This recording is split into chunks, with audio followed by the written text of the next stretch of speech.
내 죄를 정케 하신 주 나로 하신다. 내가 주께로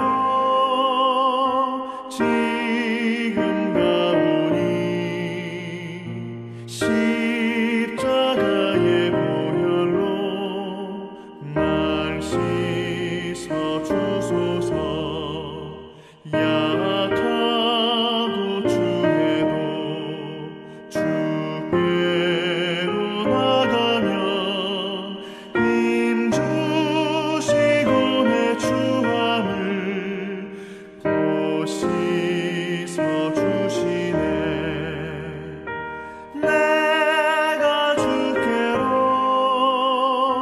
지금 가오니 십자가의 보혈로 날 씻어 주소서. 나로라 하심은 온전한 믿음과 또 사랑함과 평안함 다 주려 함이라. 내가 주께로 지금 가오니 십자가의 보혈로 날 씻어 주소서.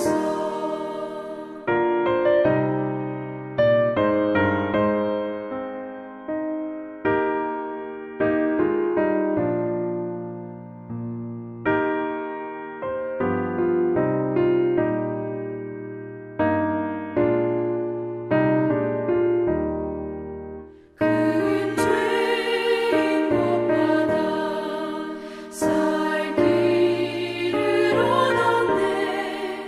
한없이 넓고 큰 은혜 베풀어 주소서.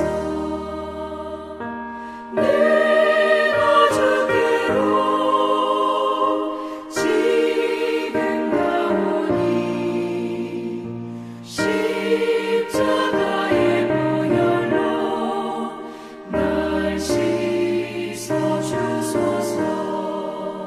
그 피가 맘속에 큰 증거 됩니다. 내 기도 소리 들으사 다 허락하소서. 내가 주께로 지금 가오니 십자가의 보혈로 날 씻어 주소서. 아멘.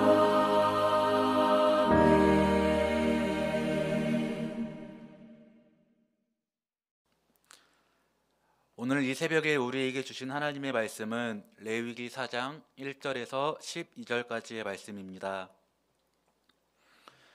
여호와께서 모세에게 말씀하여 이르시되 이스라엘 자손에게 말하여 이르라.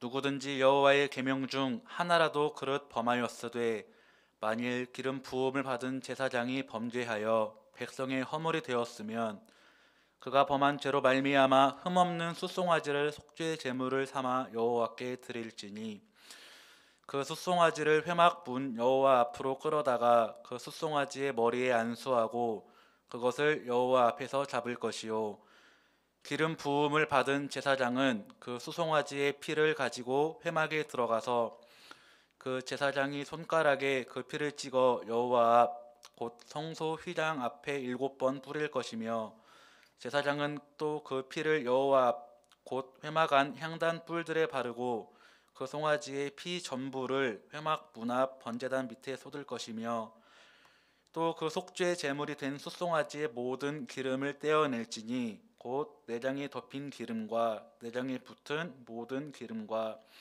두 콩팥과 그 위의 기름 곧 허리 쪽에 있는 것과 간에 덮인 꺼풀을 콩팥과 함께 떼어내되 화목제 제물의 소액에서 떼어냄 같이 할 것이요 제사장은 그것을 번제단 위에서 불사를 것이며 그 소송아지의 가죽과 그 모든 고기와 그것의 머리와 정강이와 내장과 똥 곧 그 송아지 전체를 진영 바깥 재 버리는 곳인 정결한 곳으로 가져다가 불로 나무 위에서 사르되 곧 재 버리는 곳에서 불사를 지니라.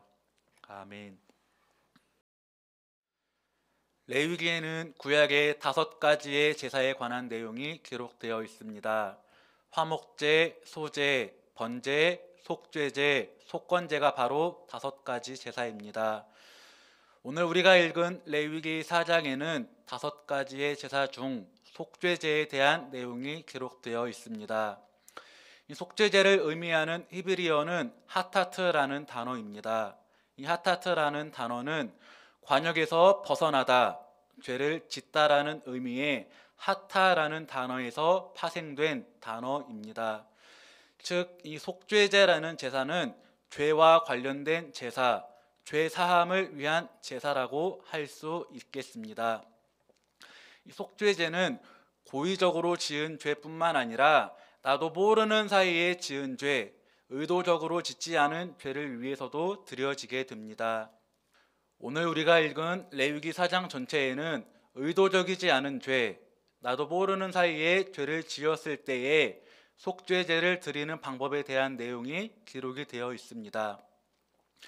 모르고 지은 죄, 무심코 지은 죄란 어떤 죄를 말하는 것일까요?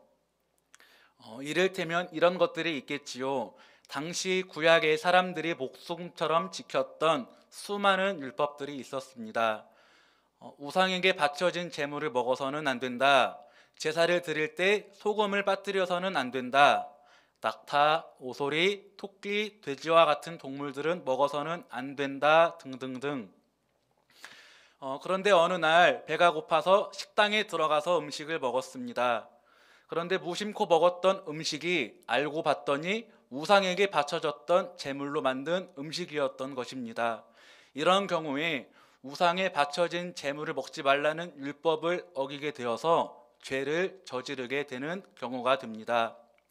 또 제사를 드릴 때에 실수로 소금을 빠뜨리고 제사를 드린 경우와 또 고기를 무심코 먹었는데 그 고기가 돼지나 토끼였던 경우도 모두 마찬가지로 내가 의도적으로 일부러 하지는 않았지만 결과적으로 봤을 때 율법을 어기게 되어서 죄를 짓게 되는 경우가 되는 것입니다. 이와 같이 전혀 의도적이지 않게 나도 모르는 사이에 율법을 어기고 죄를 지었을 경우에 이때의 죄사함을 위해서 드리는 제사가 바로 속죄제인 것입니다. 이 레위기 4장 전체를 쭉 읽어보면 모르고 죄를 지었을 때에 속죄제를 드리는 방법에 대한 기록이 아주 구체적으로 기록되어 있습니다. 얼마나 구체적으로 기록이 되어 있냐면 속죄제를 드리는 방법과 더불어 죄를 지은 사람이 누구냐에 따라서 그 죄를 지은 대상에 따라서 바쳐야 하는 제물의 종류에 대해서도 세세하게 기록이 되어 있습니다. 보게 되면은 3절부터 12절에는 제사장이 죄를 지었을 경우에 13절부터 21절은 이스라엘 온 회중이 죄를 지었을 경우에 22절부터 26절까지는 족장이 죄를 지었을 경우에 27절부터 35절까지는 일반 평범한 사람이 죄를 지었을 경우에 관한 각각의 제물과 제사 방법에 대한 내용이 아주 세세하고 구체적으로 기록이 된 것을 알 수가 있습니다. 그런데 이렇게 제사장, 온 회중, 족장, 평범한 사람이 드리는 속죄제에는 한 가지 공통점이 있습니다. 그것은 바로 제사를 드릴 때 사용되는 제물은 모두 흠이 없는 것이어야 한다는 것입니다. 자신이 부지 중에라도 죄를 저질렀다면 그 죄를 사함받기 위해서, 그 죄를 해결하기 위해서 반드시 흠 없는 제물을 가지고 와서 제사를 드려야 했습니다. 흠이 없다라는 것은 다시 말해서 가장 귀한 것을 의미한다고도 할 수가 있습니다. 흠없는 숫송아지, 흠없는 순염소, 흠없는 암염소, 이것은 곧 내가 가진 숫송아지 중에서 가장 귀한 숫송아지, 내가 가진 순염소 중에서 가장 귀한 순염소, 내가 가진 암염소 중에서 가장 귀한 암염소. 이처럼 흠이 없다라는 것은 내가 가장 아끼는 것, 내가 가장 애지중지 키웠던 것, 내가 가장 소중하게 여기는 것을 의미한다고도 이야기할 수가 있습니다. 그렇다면 왜 죄를 사함받기 위해서는 이렇게 가장 귀한 것을 제물로 바쳐야만 했을까요? 그 이유는 내가 부지 중에 저지른 죄라고 할지라도 그 죄에 대한 사함을 받기 위해서는 죄의 대가를 반드시 치러야 했기 때문입니다. 이 성경을 보게 되면 죄의 대가에 대해서 이렇게 이야기를 하고 있습니다. 로마서 6장 23절, 죄의 삭은 사망이요. 히브리서 9장 22절, 피 흘림이 없은즉 사함이 없느니. 성경은 죄의 대가로 피 흘림과 사망이라고 이야기를 하고 있습니다. 구약 시대의 사람들도 마찬가지로 그들의 죄를 사함받기 위해서는 죄의 대가로 사망과 피 흘림이 있어야 했고, 이 사망과 피 흘림을 위해서 흠이 없는 제물이 있어야만 했던 것입니다.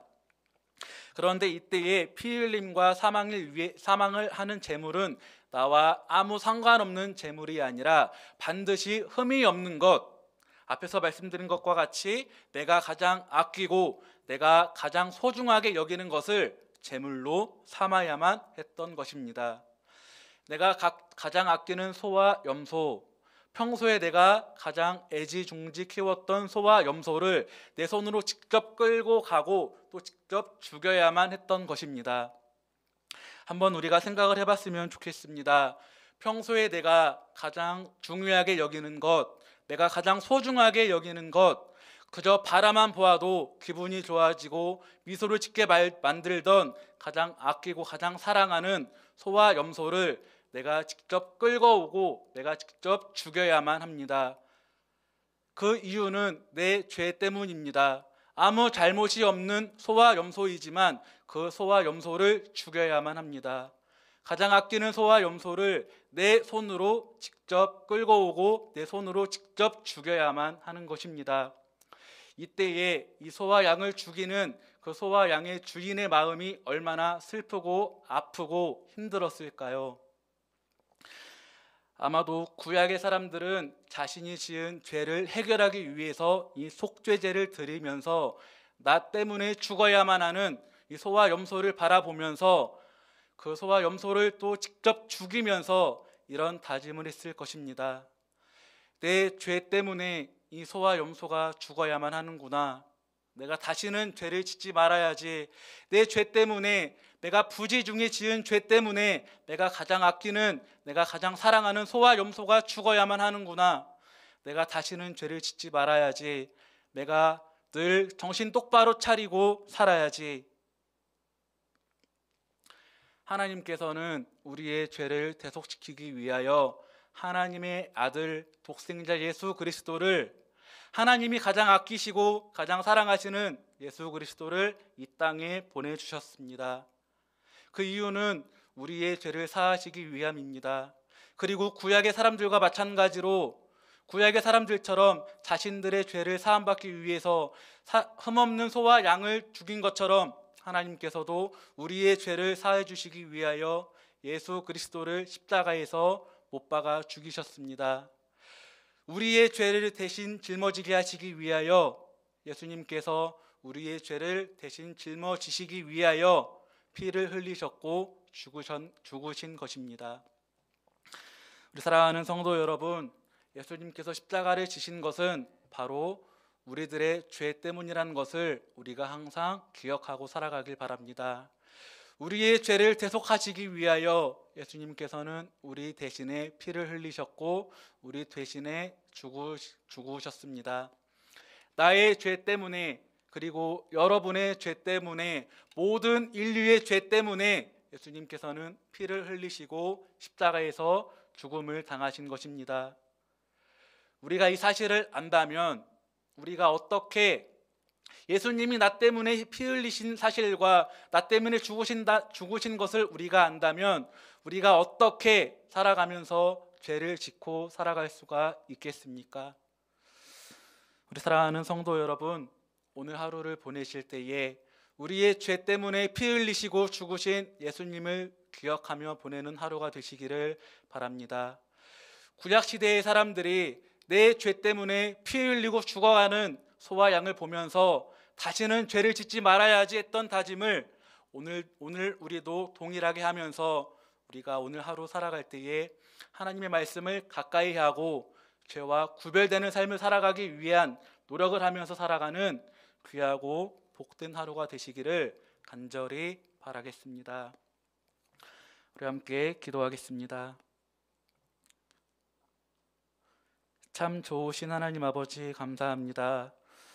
오늘도 귀한 하루를 허락하여 주시고 특별히 우리가 하루를 시작하면서 가장 먼저 하나님께 기도와 찬양과 말씀으로 영광 올릴 수 있도록 은혜 내려주심에 감사드립니다.